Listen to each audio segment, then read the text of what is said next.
Sa mga nakaraan, isang alamat ang umikot hinggil sa ampalaya, isang gulay na kilala sa kanyang katangian ng mapait na lasa at kahangahangang benepisyo sa kalusugan.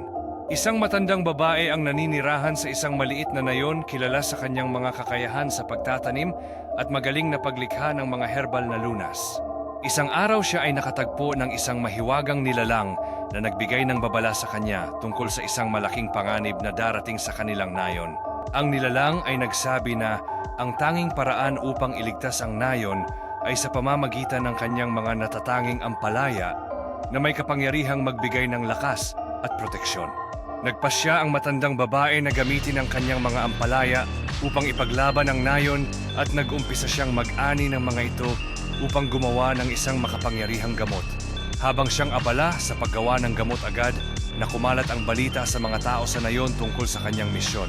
Sa pagtutulungan ng buong nayon, kanilang sinimulang ipamahagi ang gamot mula sa ampalaya sa lahat ng mga tao, nag-asa silang magiging epektibo ito laban sa darating na panganib.